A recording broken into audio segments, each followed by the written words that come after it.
Fala pessoal, como é que tá? Tudo bem? Marcelo Cardoso aqui, seja bem-vindo. João capítulo 2 é o assunto de hoje. Vamos direto ao ponto. Nessa sequência, sobre o Evangelho de João, já fiz sobre o capítulo 1. Se você não assistiu aí, clica aqui embaixo, procura no meu grid ou na home da minha página a reflexão que eu fiz sobre o capítulo 1 e hoje sobre o capítulo 2. Você já deve ter lido, se você não leu ainda, você vai entender. Do mesmo jeito, o capítulo 2 de João tem dois assuntos. Primeiro, é a participação de Jesus num convite, aceitando um convite a um casamento em Caná da Galileia. E a segunda parte do capítulo fala sobre a purificação do templo, aquela parte que é narrada também nos outros evangelhos, onde Jesus entra no templo e expulsa os vendedores que estão lá vendendo diversos artigos dentro do templo, e ele dá aquela bronca fenomenal, né? Aquele acesso de ira, como alguns teólogos chamam, e aí ele purifica o templo com essa sua ira santa. Mas o assunto que eu quero falar é o primeiro, é o casamento em Caná da Galileia. Porque dentro desse capítulo, como nós estudamos lá na nossa escola bíblica da nossa Igreja Batista da Vila Margarida, nós vimos que existe uma questão bastante importante, onde Maria, sendo mãe de Jesus, ela é colocada no seu papel de serva, não serva do seu filho, mas serva do Filho de Deus. E a gente vai entender rapidamente nessa reflexão que eu vou ler para vocês aqui no capítulo 2. Eu vou trazer para vocês uma explicação sobre esse trecho. Então eu vou ler aqui apenas o versículo 2 até o versículo 5. 3 versículos aí, para ser bastante rápida essa nossa reflexão, tá bom? Então diz assim no versículo 2 do capítulo 2 de João. Se você tem a sua Bíblia, você pode abrir e pode ler, acompanhar com a gente.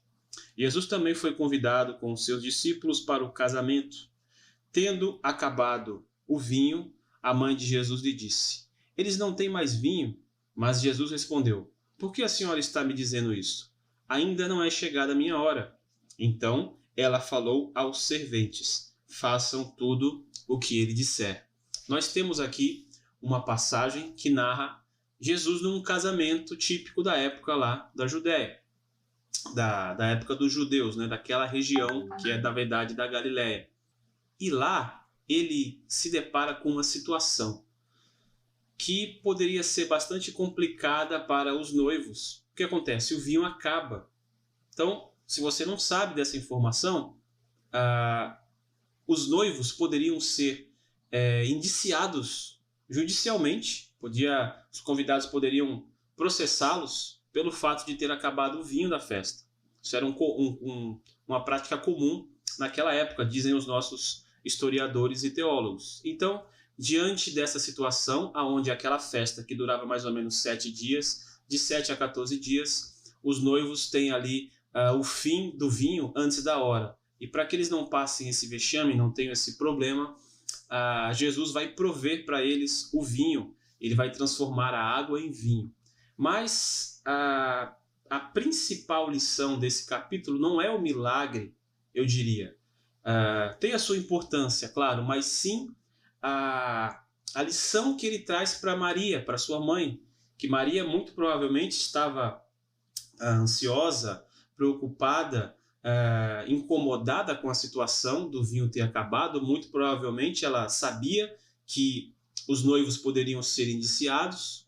Alguns teólogos dizem que poderiam se tratar de parentes de Maria, talvez algum parente chegado dela, e ela, sabendo que Jesus era o Filho de Deus, era o Messias, ele poderia resolver aquele problema num estalar de dedos. Mas ele fala o que para ela?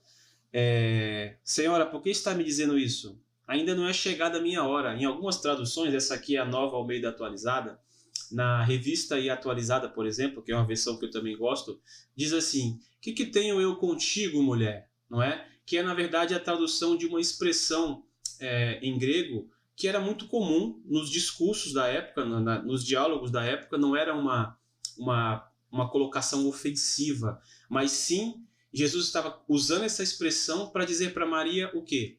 Se acalme, eu vou resolver isso, mas não é do seu jeito, mas do meu jeito. É da maneira que eu tenho já premeditado que isso vai ser resolvido. Não é da forma que você está querendo. Calma aí. E aí o texto nos mostra, nos dá a entender pelo menos, que Maria entendeu que precisava colocar um freio no seu ímpeto, acalmar o seu coração e deixar que Jesus conduzisse aquela questão. Então perceba, Maria queria que uma coisa boa fosse feita. Ela queria que a provisão do vinho se desse para que os noivos não passassem um problema social.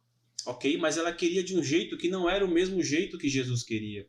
Porque Jesus queria que aquilo fosse feito da maneira dele e não da maneira dela. E ela sendo mãe, mas ao mesmo tempo sendo serva, né, do próprio Senhor, ela entende e se acalma. E aí ele provê aquela situação. E o que ele faz?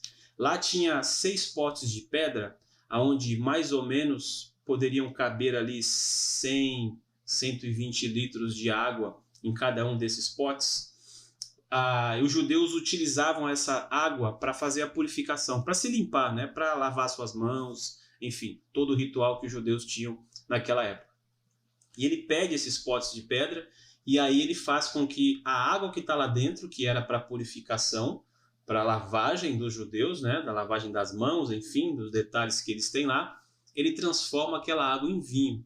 E aí o servidor ali, o servente ou o chefe do buffet da festa, ele chega no noivo e fala, olha, geralmente o pessoal guarda dá o bom vinho no começo da festa. E aí quando o pessoal já está lá bem satisfeito, ele começa a servir o vinho inferior. Mas você fez diferente, você colocou o vinho melhor para o final. Ou seja, o vinho melhor, na verdade, foi aquela água que Jesus transformou em vinho.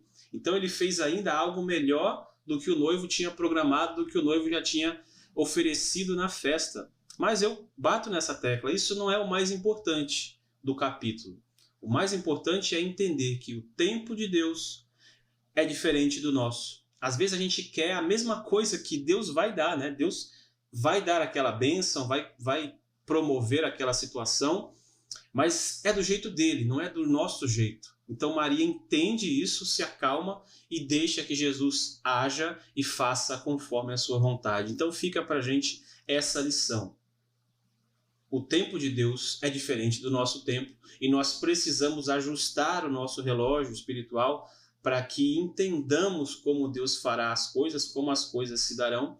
E se a gente não tiver o controle da situação, que geralmente a gente quer muito o controle da situação e Deus sempre trabalha com a gente nessa questão de confiar nele e entregarmos para ele o controle da situação, que nós confiemos que ele vai fazer a coisa certa, do jeito certo e na hora certa, tá bom? Então, se você gostou desse vídeo, eu peço que você compartilhe nas suas redes sociais, compartilhe o link aí. Se você gostou também, se inscreve aqui no canal, coloca aí, dá um joinha para mim, dá um curtir e coloca também, ativa o sininho para receber as notificações dos próximos vídeos, tá bom? Então o próximo vídeo será sobre João capítulo 3, ok?